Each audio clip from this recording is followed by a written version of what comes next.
The handcuffs went on at 11:14 in the morning. The Grand Meridian's lobby was the kind of place designed to make people feel assessed. 40 feet of polished marble between the revolving door and the front desk, the ceiling high enough to swallow sound, the light arriving through tall windows in slow, even panels that flattered certain kinds of people and revealed others.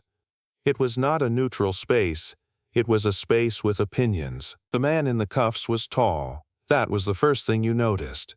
6'4", maybe more, broad across the shoulders, with the kind of stillness that large men sometimes develop when they've spent years learning that the world reads their body before it reads their face. He was sitting in one of the lobby chairs when it started. Dark jacket, no tie, a leather portfolio resting on the seat beside him. And when the security guard had approached him the first time, he hadn't stood. He hadn't raised his voice. He turned his head slowly and said something quiet, and the security guard had walked away, and for about 7 minutes it seemed like it was going to be nothing. It was not going to be nothing. Nobody in that room was watching the small woman seated across the lobby.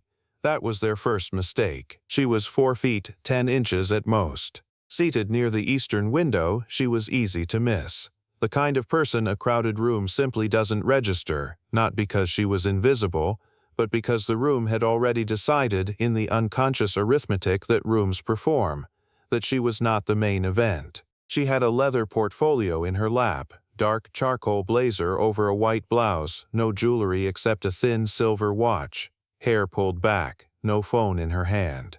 She wasn't watching the front desk or the elevator bank or the coffee kiosk. She was watching the tall man across the lobby with an expression that was very still and very focused.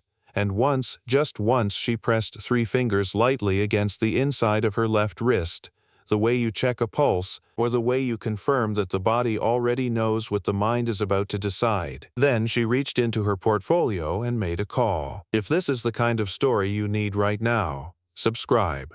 There's more coming. Marcus Webb had been awake since 5. This was not unusual.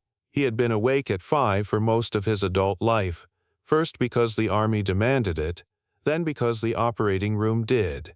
You don't sleep in when you work on hearts. You develop a relationship with early morning that is less like an alarm and more like a standing appointment with a version of yourself that doesn't make mistakes.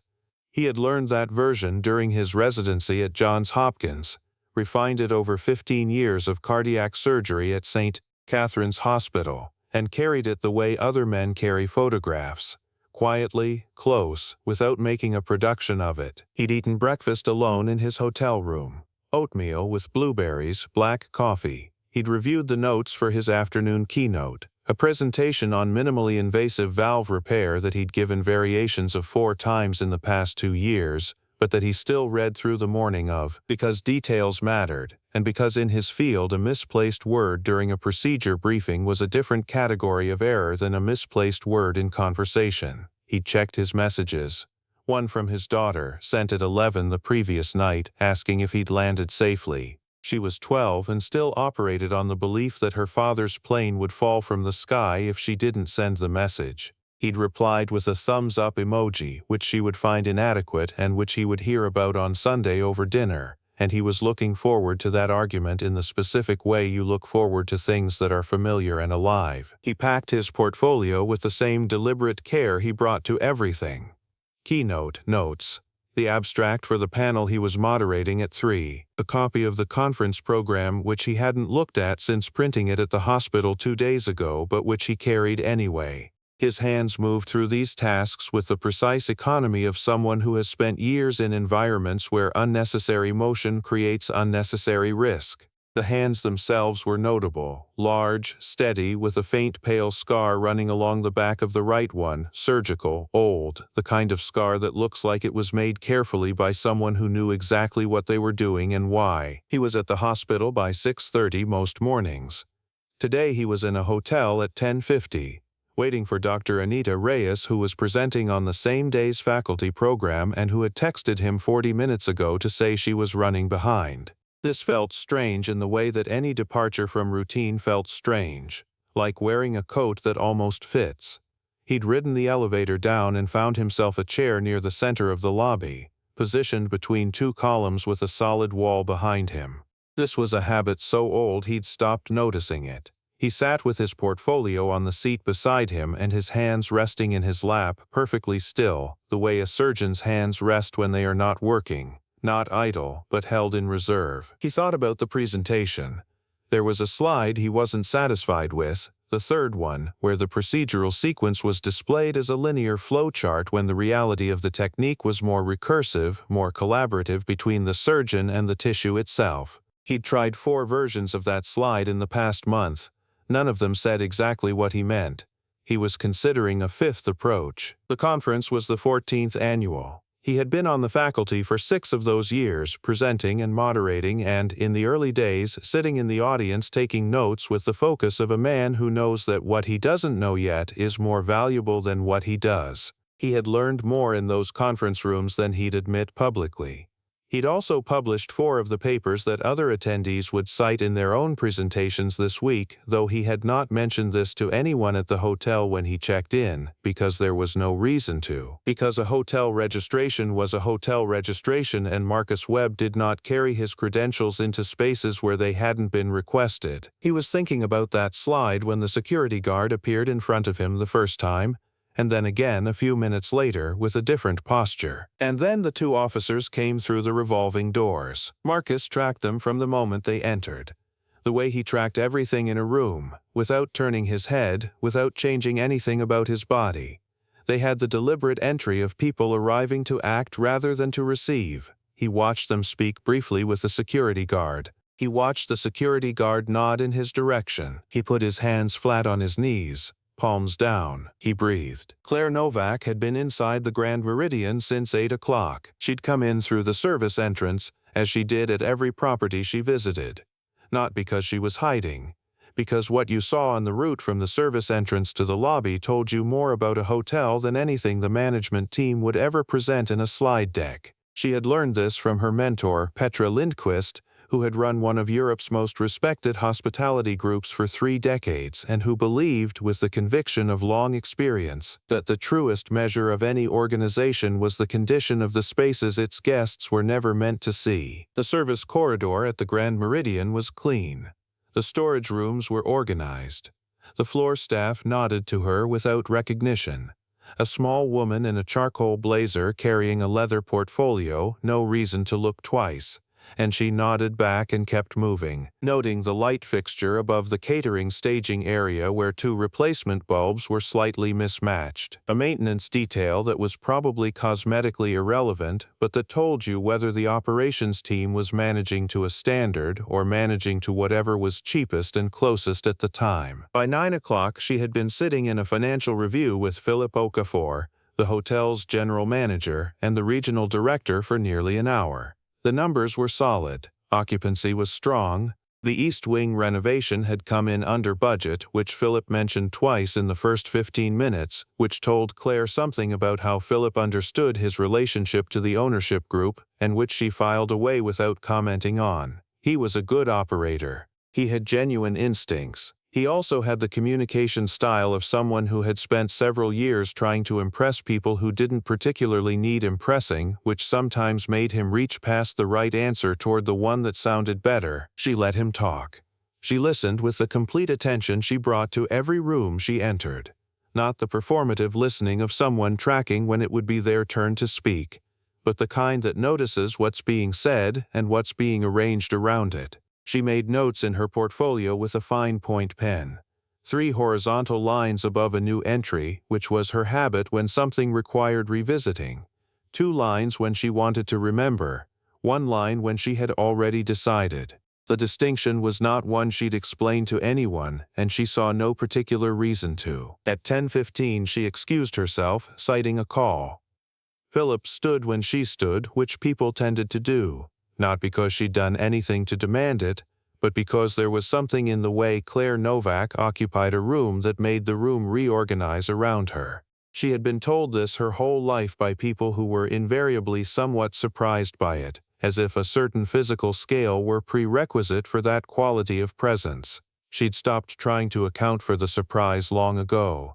The surprise was their problem, not hers. She made 2 calls near the eastern window, one to her assistant regarding the afternoon's agenda, one to the senior partner managing the hotel group's vendor contracts. Brief, specific, no surplus. She drew a single line in her portfolio after each call. She was recapping her pen when the security guard crossed the lobby toward the tall man in the dark jacket. She closed her portfolio. She watched. She had seen this particular architecture before. Not this lobby, not this man, but this structure, this sequence of events, this way a certain kind of institutional confidence moved toward a certain kind of person and did not ask questions before it arrived at its conclusions. She'd been on the receiving end of versions of it herself, not always visibly, more often in the quiet, accumulated form. The hostess who seated her at the back, the assistant who directed her toward the service desk, the colleague who addressed questions to the man beside her and waited for him to translate. You learned eventually that you had two choices: let it reshape you, or build a filing system so well organized that it couldn't touch anything essential. She had chosen the filing system at 23 and had been refining it ever since. She watched the guard walk away. She watched the tall man sit with his hands in his lap unmoving. She pressed 3 fingers against her left wrist. She waited. When the 2 officers came through the revolving doors, she stopped waiting. She reached into her portfolio and made the call. Gerald Holt had worked in hotel security for 22 years. And he was genuinely good at his job. This was not self-delusion. He had a record. He had identified 3 separate internal theft operations across 2 properties. He had managed 2 medical emergencies with clean protocols, trained a dozen staff members who'd gone on to director-level roles, and earned 6 consecutive years of exceeding expectations reviews. He ran a tight department. He took the work seriously. He believed the work mattered. He also had, over 22 years, developed what he thought of as pattern recognition, an ability to read lobbies, to identify elements that were out of place before they became problems.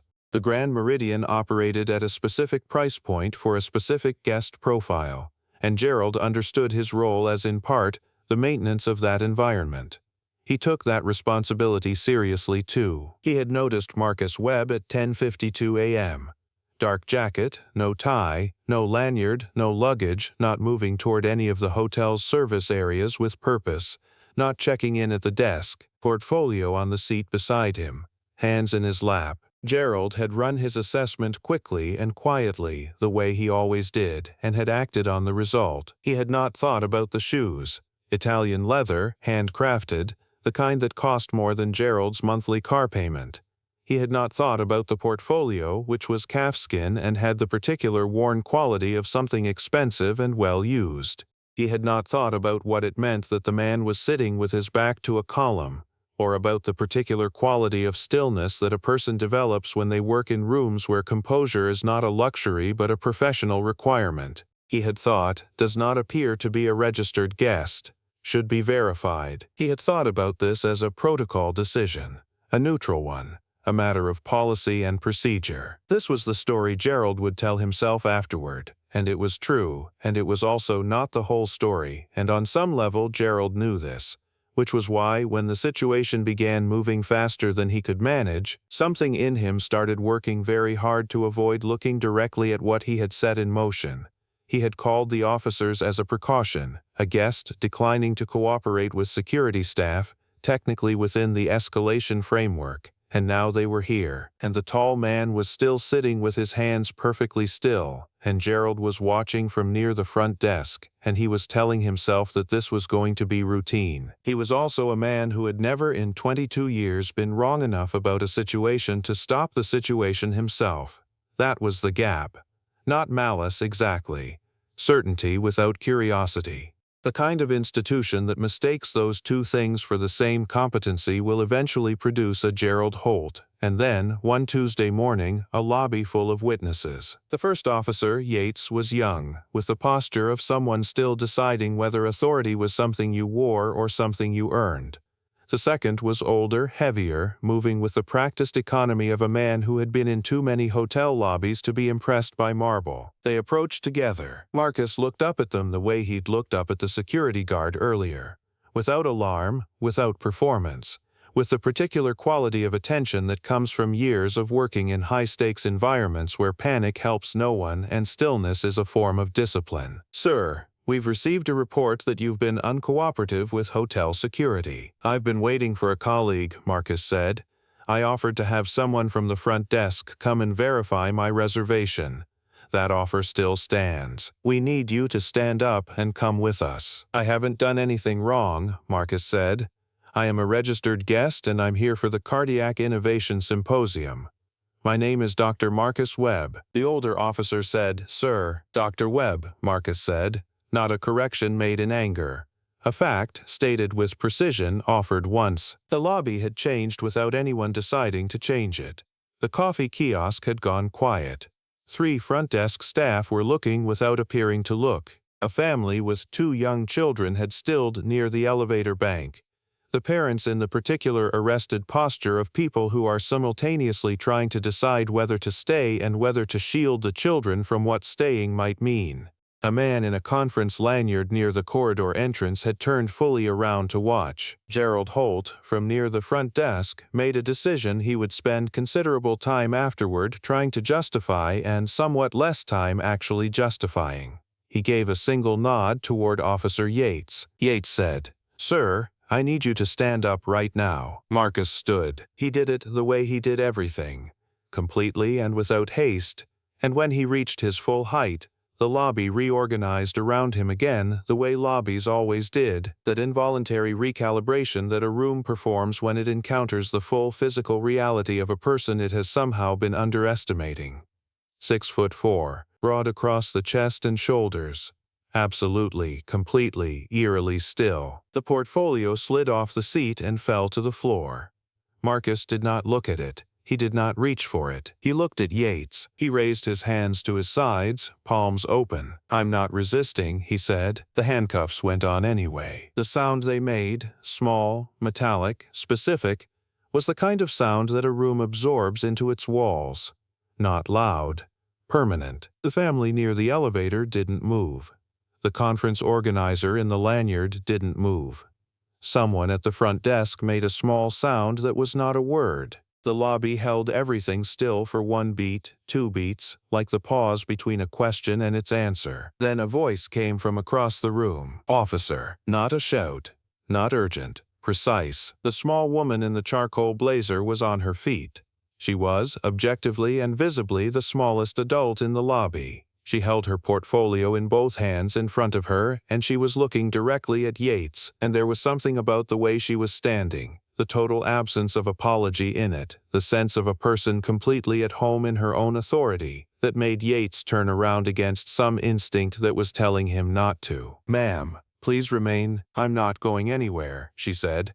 "I'm telling you that the call has already been made, and I would strongly suggest taking a moment before this proceeds any further." Yates looked at the older officer. The older officer looked at Claire. A conversation happened between them that didn't require words. "What call?" Yates said. Claire let the question settle. Then she turned and looked at Gerald Holt, still standing near the front desk. She looked at him the way you look at something you need to understand completely before you act on it. Her expression didn't change. Her expression never changed. That was perhaps the most unnerving thing about it. Not coldness, just clarity. The way a room looks different when you turn on the right light. Gerald Holt felt something cold and specific move through him. "The general manager is on his way down," Claire said. "My attorney is also on the way."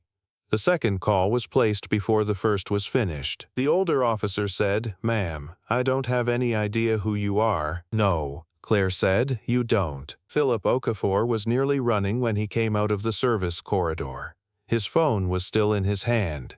His face had the quality of someone who has just understood in full the shape of what they are running toward and is running toward it anyway, because stopping is not an option. He saw Marcus first, the handcuffs, the 2 officers, the frozen lobby arranged around them like witnesses in a painting, the portfolio on the floor. Then he turned and saw Claire Novak. He stopped. "Ms. Novak." Her name came out of him differently than names usually did. Quieter, with a quality of recognition that was very close to reverence and also very close to fear. because Philip was a man who understood, immediately and completely, what Claire Novak standing in his lobby meant for every decision that had been made in the last 30 minutes. The older officer looked at Philip.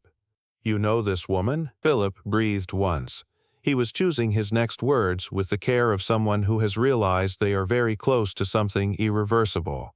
"This is Claire Novak," he said. "She is a founding partner of Novak Stern Capital. Her firm holds the majority stake in this property." The lobby, which had been very quiet, went somehow quieter. Yates turned slowly to look at Claire. Claire was looking at Gerald Holt. "Remove the handcuffs," Philip said to the officers, with a voice that had acquired something it hadn't contained 30 seconds ago. "Sir, we were responding to a legitimate—" "Remove them," Philip said again. The handcuffs came off. Marcus held his hands at his sides in the same position. He breathed once, deliberately, with the control of someone whose entire professional life has depended on not letting what the body is experiencing interfere with what the mind needs to do. Then he bent down and picked up his portfolio from the floor. Philip crossed the lobby. He said, "Dr. Webb," and the name landed differently than it had before, settling on everyone in the room who was still trying to reconcile what they'd believed and what they were looking at. "I am deeply sorry. There is no I don't." He stopped. "I'm sorry." He turned to the officers. "This is Dr. Marcus Webb. He is the keynote speaker at the Cardiac Innovation Symposium, which is currently taking place in our main ballroom. His photograph has been displayed in this lobby for the past 9 days." He pointed toward the conference corridor. The banner ran the full width of the entrance. "The 14th Annual Cardiac Innovation Symposium." 3 photographs, 3 names. The center image was a man in surgical attire, standing with his hands at his sides, looking at the camera with the expression of someone who has spent their career in rooms where composure is the difference between life and what comes after. The name below it read Dr. Marcus A. Webb, M.D., Ph.D., Chief of Cardiac Surgery, St. Catherine's Hospital. Faculty, Johns Hopkins School of Medicine. The conference organizer in the lanyard said, quietly and audibly, from where he stood near the corridor entrance, "He's been on our faculty panel for 6 years. He operated on my department chair's father." Yates looked at the banner for a long moment. The kind of moment where a person is genuinely reading something, absorbing it, understanding what it means relative to where they are standing and what they have done. Then he looked at Marcus. Marcus said nothing. He was looking at the banner, then past it, through it, at something that wasn't in this lobby. Gerald Holt was still at the front desk. His face had gone through several stages and come to rest somewhere that wasn't quite any of them. Somewhere in the geography of a man who can feel the precise topography of what he's done but cannot yet find the language to say it to himself directly. He looked at Marcus. Marcus looked back. Once. Brief. Not a long look. The look you give something when you want to make absolutely sure you've understood it correctly. Then Marcus turned and looked at Claire. She wasn't looking at him. She was still looking at Gerald. She had been looking at Gerald since before the handcuffs came off, and she hadn't stopped, and there was nothing theatrical in it. It was just a sustained, clear-eyed attention of the kind that doesn't need to announce itself. Philip was speaking to her in a low, urgent voice. The controlled urgency of a man assembling an apology from available materials in real time. Claire listened to sentences, then raised one hand, palm out, slightly. Philip stopped. "I need a room," she said. "Somewhere private. The executive suite. The conference room off the lobby is fine." She walked toward it. She didn't glance at the lobby, or the banner, or the 30-some people still standing in their various configurations of witness and complicity. She walked the way she always walked through rooms that had underestimated her, without any particular interest in the room's opinion of the correction. The conversation in the conference room took 21 minutes. It was not a conversation that raised its voice. Claire asked questions and Philip answered them, and she drew 1 line in her portfolio after the 4th question and 2 after the 7th. When she spoke directly, she spoke with the precision of someone who has learned that the instrument you choose is as important as the problem you are trying to fix. "Dr. Webb needs a formal apology from this hotel," she said. "A specific one, not a comped suite, an acknowledgement of what happened and why it was wrong." "Yes, absolutely. And you need to dismantle and rebuild your security escalation protocols. not just Gerald, the whole framework. Because whatever Gerald believed he was doing, this hotel gave him a structure that made it feel like procedure. Philip nodded. He was a man who could receive hard truths and remain upright. That was, in Claire's experience, considerably rarer than it should be. "Do that work," she said. "Show me what you build." Outside, the lobby had done the thing lobbies do after a scene. The gradual resumption of ordinary traffic, people re-establishing their trajectories, the front desk staff attending to their screens with the focused energy of people very deliberately not discussing what they'd just witnessed. Gerald Holt was not visible. Marcus was. He was standing near the window where Claire had been sitting earlier, portfolio under his arm, looking at the city through the tall glass. The morning light had shifted toward noon, sharpening its angles. He was still. He looked like a man who has returned to himself after a long and unnecessary detour, and is now simply waiting for the next legitimate thing. Claire crossed the lobby. She stopped when she reached the window. Not close, just beside him. The physical difference was what it always was, his 6'4" to her 4'10". The geometry of it, plain to anyone who glanced over, and neither of them noted it, because it didn't require noting. Some truths don't need commentary. They stood for a moment, looking at the city. "Thank you," Marcus said. He said it the way he said everything, clearly once, without decoration. Claire was quiet for a moment. Outside, a delivery truck was executing a cautious left turn through midday traffic with the patient deliberation of something that knows it will arrive regardless. "The call was already going to happen," she said. "You weren't the first reason for it." Marcus considered this. It was a precise thing, true and kind in equal measure. "Still," he said. They stood another moment. "You're speaking this afternoon," she said, "at 2. Valve repair." A pause. The smallest possible pause. "You could come." Something shifted in Claire's expression. Not quite a smile. The thing that precedes a smile in someone who doesn't smile easily. "I don't have a lanyard," she said. Marcus looked at her with the expression of a man who sees things clearly and has learned to choose very carefully what he says about them.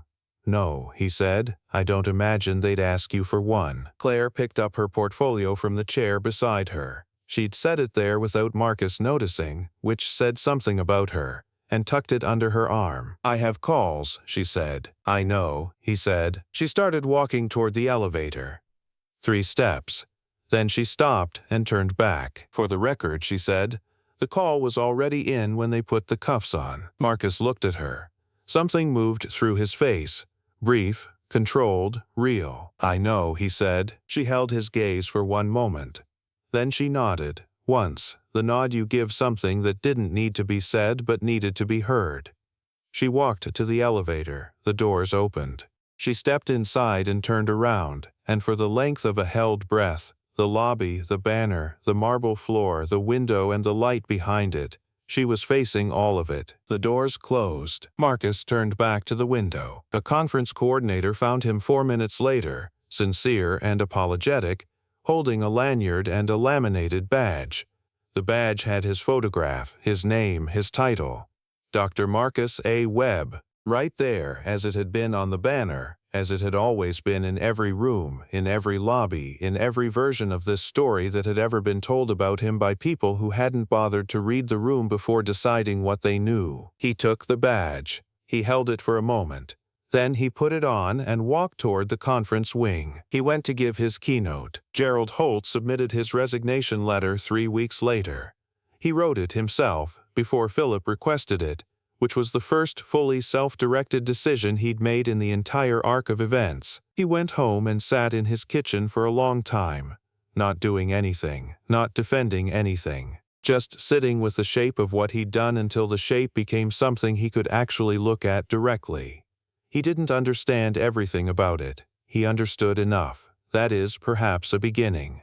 A beginning requires at minimum that you stop long enough to see clearly what you've been moving past. The 2 officers were reviewed. The department concluded they had acted within the parameters of their protocol. This is true in one sense. It is also the kind of true that raises more questions than it closes. Marcus Webb gave his keynote at 2:07 p.m. in a full ballroom. He stood at the front of the room and spoke for 44 minutes about valve repair, about the collaboration between surgical precision and the tissue's own resilience, about the recursive nature of the technique, about a new approach to visualizing the procedural sequence that had, finally, after 5 attempts, said exactly what he meant. The applause afterward was long. He didn't mention the lobby. He didn't need to. Claire Novak did not attend the keynote. She was on a call with the firm's legal team and the hotel's regional director, restructuring the security protocols for all 11 properties in the portfolio, starting with the Grand Meridian. She made 6 notes. She drew 4 lines. 2 days after the symposium ended, Dr. Marcus Webb received a handwritten letter from the hotel's ownership group.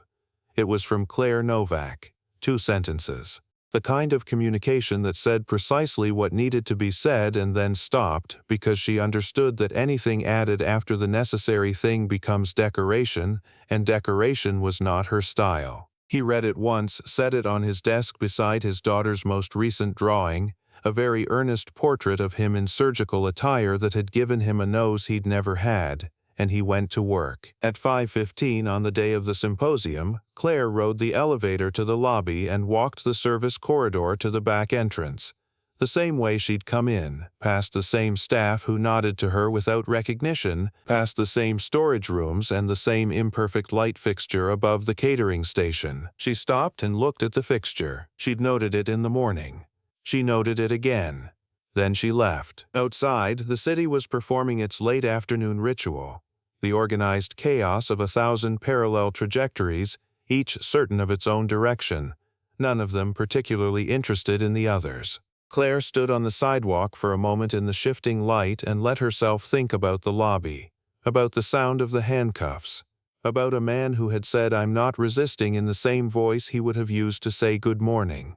Not because it was easy, not because what was happening was acceptable, but because that was the level of composure he had built over years, the deliberate choice he'd made about what this world was allowed to take from him. She started walking. There are people who carry enormous power so quietly that every room they enter makes the same mistake. And there are people who have learned, over years and at real cost, to stay so still in the face of a world that keeps misreading them that their stillness becomes the loudest thing in the room. The world tends to believe that power announces itself, that presence demands a certain height, that what cannot be seen from a distance is not worth the trouble of seeing at all. The world is wrong about this with a persistence that is almost impressive. The remarkable thing is not that these 2 people found each other in a marble lobby on an otherwise ordinary Tuesday morning. The remarkable thing is everything the world missed, in every room, in every lobby, on every ordinary Tuesday that came before and kept missing, right up until the moment it couldn't anymore. Subscribe, share this with someone who needs it. There are more stories like this one waiting.